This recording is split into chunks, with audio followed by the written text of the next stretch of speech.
And we are going to begin chapter 7 today. I have one more thing to say about problems like your warm-up. So when I go to the next slide, you're going to see the problem on the left, the infinitely many solution. I'm going to carry that over to our header slide, and we're going to talk about that one more time. We're going to sort of specify those infinitely many solutions. We're going to go one step further. Okay. Yes, Lillian. Not everybody has taken it yet.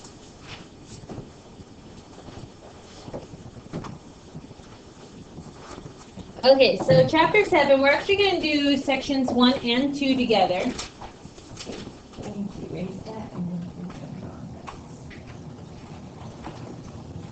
Section 1 and 2 we're going to do in one day.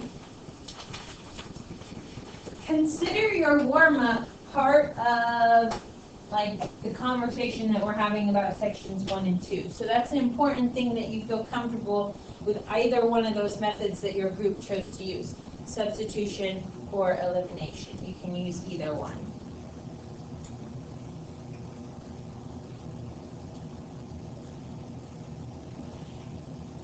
And so these two sections in the book are basically about linear systems and nonlinear systems. So does that mean that we have to do quadratics? There could be a quadratic, sure. But they're still in only two variables. So linear and nonlinear in two variables. Tomorrow, we'll look at section 7.3, which is 3 variable systems. And you started looking at those in Algebra 2, so you've seen them before. Okay, I want to look one more time at this very first system that was in the warm-up, and I can't remember which group told me they solved by substitution. I think that was Mitch's group. I'm going to really quickly solve this one by elimination. Anytime I have two equations in standard form, I usually tend to go to elimination, but you guys are totally okay to solve by substitution. I want to eliminate the x variables. Since this is a positive 2x, I'd like that first equation to have a negative 2x. So I'm going to choose to multiply the first equation by negative 2. And when I do that, I have to distribute so that it goes to all of those terms in the first equation. So that becomes negative 2x minus 6 equals negative 10. And then I just bring the other equation right below it. And this is that example that when I stack and add, again, all of my variables are canceling out, so I have 0. And then on the other side, this time instead of getting a random number that's not equal to 0, negative 10 plus 10 is 0. So we would get that true statement. We feel okay with 0 equals 0. So we know that we have infinitely many solutions.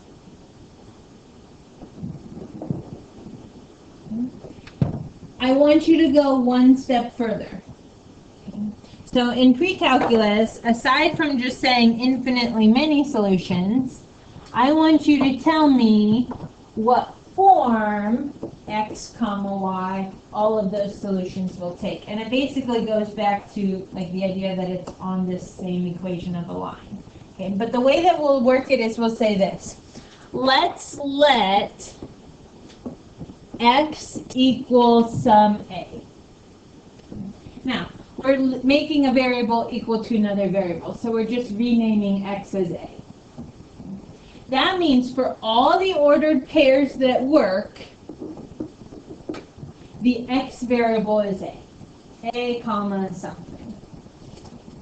What we want to do is name the y in terms of a. So we're going to say if x is equal to a, we're going to take a and we're going to substitute it in for x in either one of the equations. I'm going to substitute it into the first equation. So I'll say a plus 3y equals 5. And all I'm going to do with this is now get y in terms of a. So solve for y. In order to solve for y, you have to subtract a from both sides. You'll get 3y equals, and I'm going to write it as negative a plus 5. And same thing as 5 minus a. Divide both sides by 3.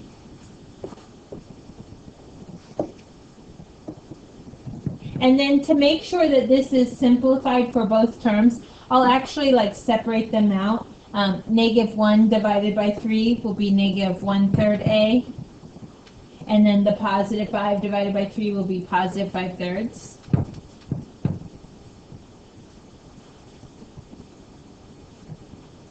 It's basically like solving, like what Mason was talking about, solving for slope-intercept form. But instead of having it in terms of x, we're letting it be in terms of a. So those are all the solution points with a's.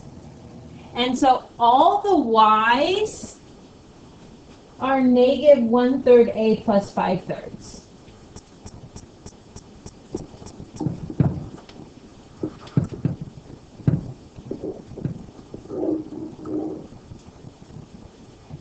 And that gives me a more specific set of infinitely many solutions. It's not just all the solutions on the coordinate plane. It's these infinitely many solutions that when I plug in different values for a, I get those specific values out for y that fit -1/3 a plus 5/3. So if we wanted to start listing some of the points that are solutions to this system, we could plug in different values for a. So like 1 would have a y coordinate of 4/3. 2 would have a y coordinate of 3/3 or 1. So I'm now being able to list out all those ordered pairs, those x's and y's that are actually on that line. So it's infinity, but we just created a slightly smaller one. Yes. We made a specific set. Okay. So make a little note to yourself that that's what I want you to do on your homework. You only have to do that if it's infinitely many solutions. If it's no solution, don't find anything. Don't let x equals a because there's nothing that works. And then if you're getting like those 90% of the time you find out x is 2 and y is 1, then you're just writing that one ordered pair and that's the only thing that works. So this process is only required for infinitely many solutions. And we're going to use it again tomorrow in 3 variable systems, so it's worth your while to really think about it. Okay, next up is a nonlinear system. So you guys were super excited about that possibility. Here it is. Okay. I'm going to give you some time on your own, probably about like 2 minutes. I want you to write this down in your notebook. I want you to think about the things that you did in the warm-up and the things that you talked about with your small groups. Methods of solving we use for substitution and elimination. Can you use those for nonlinear systems? Does one work? Does both work? Try it out, see what you can do, if you can start to find solutions. After a couple of minutes, I'll have you talk in your small groups and then we'll share out together and see what we came up with. Okay, but I want you to kind of play around with it first. So write it down and don't be scared to try some things, but try to make connections back to the warm-up. Substitution, elimination. Okay, that will be helpful. That will work. Okay, not necessarily one right way to do this. Let's see. Haley, what did you guys talk about? We did substitution. You did substitution, and can you describe to us how your substitution process works? We solved for y in the first equation and then put it in. Yeah. Says solve for y in the first equation, then plug it in. You can choose to solve for either variable, and I had that discussion, like, you can solve for x if you want. It maybe doesn't work out as nicely because you have fractions to deal with. So try to work smarter, not harder, if possible. But if you solve for y in the first equation, you get something like y equals 2x plus 5. And then you just substitute it back into the second equation. So x squared minus 2x plus 5 plus 3x equals 1. You got to be really careful here because you're subtracting all of y. So you're subtracting both the 2x and the 5. Okay. And so if we combine like terms there, we're going to get x squared plus x minus 5 equals 1. And then, Haley, can I just ask you, did you guys do anything after you did that substitution and simplifying to get that to solve? Subtract 1 over and then factor. Yeah, you notice that you have x squared and x, which we know how to solve equations that have x squared and x. Hopefully, if we get one side equal to 0, we'll be able to factor it. If we can't factor it, we could always do quadratic formula with x squared and x. But this one does factor to be x plus 3, x minus 2. And so your solutions for x are negative 3 and positive 2. And we're not done there, but I'm going to stop right there for right now. And I'm going to ask the question, did anybody else solve it differently to start? Sammy? We did elimination. So talk to us about how you used elimination for this. You don't have to multiply by anything because there's already a positive y in one and a negative y in the other, so you just send them tag. Yeah. Both y's cancel out, and you get what you've got in the substitution, x squared plus x equals 6, and you move the 6 over and factor it. Yeah. The only thing I might do, like if I were doing elimination for this, is I might rewrite the second equation so that like terms are lined up, right? I could rewrite it as x squared plus 3x minus y equals 1. But then, like Sammy said, just stack them up and add down. And you're going to find out that your y cancels out. You get x squared plus x equals 6. Sorry, that's an x. And then subtract 6 from both sides. And we're at the same place that Haley was. We're going to find the same two values for x, 3 and negative 2. So I would also say this. Those are probably not the only ways to work it, right? Just like in elimination, other people, when we're thinking back to linear systems, could multiply a different equation or could choose to eliminate a different variable. So there are probably some other ways to make things work. These are probably the two easiest, so I'm glad that you caught on to those. Now, the most important part about this is to recognize that when you factor to solve and you get these two solutions, that is not the ordered pair that is the intersection. Those are just the x-coordinates of your ordered pairs, right? We have just solved for x's. X is 3, negative 3, or x is 2. So I would take negative 3 or 2. I would take those x values and then plug them back into one of the original equations in order to find my y value. So you have a little bit of extra work to do in terms of finding your y. We could plug them back into this piece right here where we did substitution. So we'd be doing y equals 2 times negative 3 plus 5. That's negative 6 plus 5, or negative 1. So my y value is negative 1 when x is negative 3. And then I would do the same here. Y equals 2 times 2 plus 5, which is 4 plus 5, or 9. So 9 is my y value for 2. And so I have two solutions, but both solutions look like individual ordered pairs. Now, if you want to think about that visually, you just had a line cross a parabola, right? Because this would be the equation of a line. It's in standard form. This would be some kind of parabola because it's got an x squared. So I could imagine a line crossing a parabola at 2 points. That's a very valid possibility. Could you also picture a line that doesn't cross a parabola? Yeah, if it's somewhere down below the vertex. Could you imagine a line that crosses a parabola one time? Yeah, if it hit the vertex or just some tangent point on the side, right? That would be totally allowed. So those are possibilities. Will we ever have infinitely many solutions with the nonlinear system? No, because they won't lie on top of each other. Next example is really quick. I'm going to work through this on the board really quickly. I just want to show this example because this is one where it simplifies to be really easy, but then we make it really hard. And I get a lot of questions about problems like this. So I'm going to show you one just so you see it again. I would solve this nonlinear system by substitution.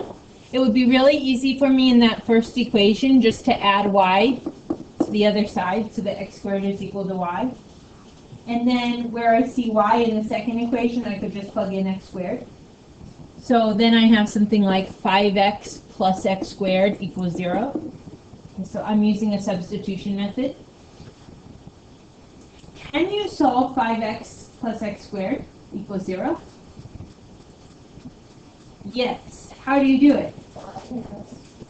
Factor out the x. It's the greatest common factor. This is one where I get a lot of people who are like, what should I do with 5x plus x squared? It's not a trinomial, can't factor it. But you can factor out a greatest common factor of x. So easy, we sometimes make it really hard for ourselves. It's just x times 5 plus x. And then set my factors equal to 0. X equals 0, 5 plus x equals 0. So x equals negative 5. And those are my two x coordinates for my ordered pairs. 0, negative 5. In order to find the y coordinates, I just have to plug them back into an original equation. I can actually plug it back into the y equals x squared that I just solved for. So y equals 0 squared is 0. Y equals negative 5 squared is 25. And if on a quiz test, homework problem set, you're ever wondering, like, did I really find the right answers? Take your x and your y's and plug them back in. So, like, 0 squared minus 0 is equal to 0. It works in the first equation. And 5 times 0 plus 0 is also 0, so it works in the second equation. It should make both equations true. And same for negative 5 and 25. Okay, the next things that we want to talk about just really quickly are things that have to do with like scenarios, applications. So I'm talking about a word problem. This one is very simple, this idea of a break-even point, but I thought it was worth mentioning because there might be people in here who are interested kind of like on a business track, on an economics track, and have heard the term break-even. I'm sure you can understand what that means. But mathematically we'll say the break-even point is the intersection of your revenue and your cost curve. Okay, so revenue is the money that you're bringing in, and cost is the money that you're putting out. When those two things intersect, then you're finding the place where your cost equals your revenue, so you've broke even. Okay, you don't have any profit, you don't have any loss, you're even. You're hoping that you continue to sell items and earn profit, right? So you hope to go beyond the break-even point, but at the very least, if you start a business venture, you want to meet the break-even point so that you're not actually losing money. Okay? So we're going to look at an example here, and it will be a pretty quick example. At a small business, and we want to find their break-even point. So going into a business, you might want to kind of calculate some of those things and figure out, like, what am I really going to have to sell in order to make this thing work so that I'm not dumping thousands of dollars into something and not getting anything back for it. That's kind of a fun question on the midterm. That was when India's population equaled China's, which was exponential. But ours are going to be linear if you read this problem. But yeah, when they're equal, you set the two functions equal to each other, right? Okay, that's what you should have done on the midterm. A small business has an initial investment of $6,000. The unit cost of the product is $23.20, and the selling price is $35.20. How many units must be sold to break even? Now, there are multiple ways to solve this problem. You don't have to do it like I'm going to do it. You could get the same answer a different way. I'm going to put it in context of the break-even point. So I want to know, what are my revenues and what are my costs?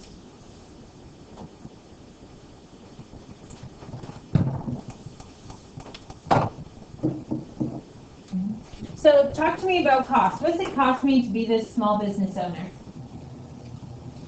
Initially $6,000. I gotta pay $6,000 for something. That could be hiring workers, renting a space, franchising a business, putting in a patent. Like, who knows what I'm paying that $6,000 for? But initially, I've got to pay $6,000 to get started. Do I have to pay anything else? Yeah. The $23.20 per unit. Yeah, $23.20 for every unit. So if I only do one, it's just an extra $23.20. If I do two, it'll be $46.40. And if I do 100, it'll be $232 extra, right? Whatever I'm producing. Okay. So those are my costs. What's my revenues? How am I getting money back? $35.20. Here's the $35.20 when I sell, right? That's the money that I receive. Okay, so I'm getting 35.20, and that's really my only source of revenue is to sell my item. Okay, so I want to know when I'm going to break even. We talked about the break even point being the intersection of those two. Just set them equal to each other. Okay, so 35.2x is equal to 6,000 plus 23.2x. I would subtract to get my x's on the same side. That will leave me with 12x equals 6,000. And then divide by 12. So I need to sell 500 units to break even. If I sell less than 500 units, I'll have lost money. If I end up selling more than 500 units, I'll gain money. And like I said, that's not the only way to solve that problem. Some people might think about some of those things like the cost of a unit versus the selling price of the unit. You can see there's a profit of $12 there. So you might be able to make sense of that problem another way. I'm not here to say this is the only way to solve it, but it's one way to think about it. Okay. Good. The last problem that we're going to look at is another word problem. And there's one like this on the homework. And there's an example like it in the book as well. But I want to talk about it today in our notes only because then maybe you can make better sense of it on the homework. The setup, I think, is the hardest part. Once you kind of get your setup, then finding a way to solve it, not too hard. Okay, but the setup would be the hardest part of this problem. So we have a description here of an airplane that is flying into a headwind. How do you feel about running into the wind, biking into the wind, driving into the wind? You go slower. It slows you down, right? Okay. So we're going to have competing speeds. The speed of the plane is going to be competing with the speed of the wind. And when they make their trip, which is 1,650 miles from one city to the next, it takes them 3 hours and 18 minutes. So I'm initially thinking, just from that very first statement, I've got a distance, I've got a time, and if I read further on, I want to know speeds, which are kind of like rates. So I've initially got stuck in my head, I'm thinking distance equals rate times time. Okay, so I've got that in my head, but that's kind of where I want to go with this. And then I read some more information that that same plane turns around, makes its return flight going with the wind. How do you feel about riding your bike with the wind? You go slightly faster. Super awesome. Okay, so we're going with the wind. We're going to have the help of the wind with us on the return flight. And so it doesn't take us as long. We get there 18 minutes faster. It only takes us 3 hours. Okay. So here's the issue. The question asks, find the airspeed of the plane and the airspeed of the wind. So the difficult part of this is there's not just one rate to consider. There are two rates. I'm going to label them. I'm going to say R1 is the speed of the plane. R2 is the speed of the wind. And again, those are two separate rates, but they're working together. So then I'm going to make a single rate for my flight out and a single rate for my flight back in terms of those two. So when I'm working on going against the wind, I can say that the speed of my plane is being slowed down by the speed of my wind, so I'll subtract the speed of my wind from the speed of my plane.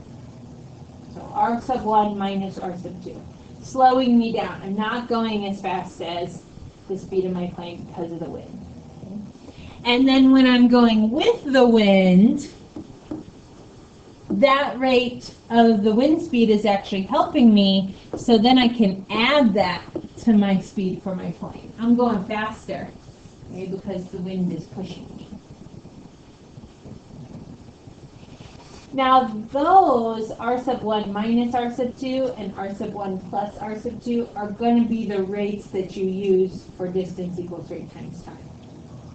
So those are the individual rates. Okay, the sum or the difference of the two speeds. So now I'm going to set up two equations using distance equals rate times time. My first one is going to be when I go against. 1650 is equal to my rate, R sub 1 minus R sub 2. I'm going against the wind. It's fighting me. It's going to reduce my speed of my plane. And then times the time, which I have 3 hours and 18 minutes. Probably the easiest thing to do is turn that into a decimal, 3 hours and 18 minutes. Could you do it in just like 198 minutes?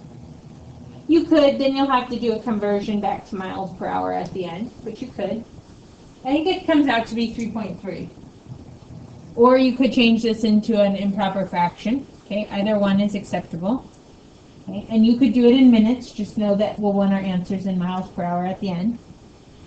When I'm going with the wind, I have the same distance. I have a different rate where the wind is helping me, so it's making me move faster. I should add it.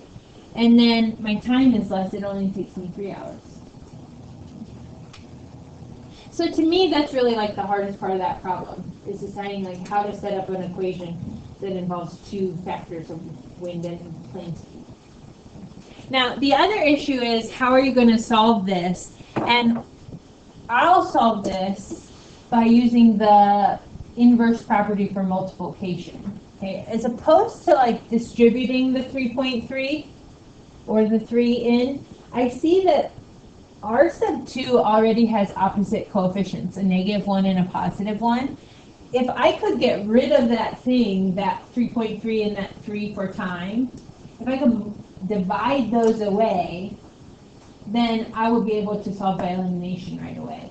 So I'll use property of inverses, which on this one you could say divide both sides by 3.3 or multiply by 1 over 3.3. It's the same thing, right? I'm just going to multiply by its reciprocal. And then on the second equation, I'll multiply by 1 over 3. And it's the same thing as dividing by 3. So if you prefer to write it out as division, you can. I just have mine scrunched together and don't have enough room. Okay, so I'm going to write it as multiplying by the reciprocal. And if you multiply each equation by their reciprocal, as long as you do it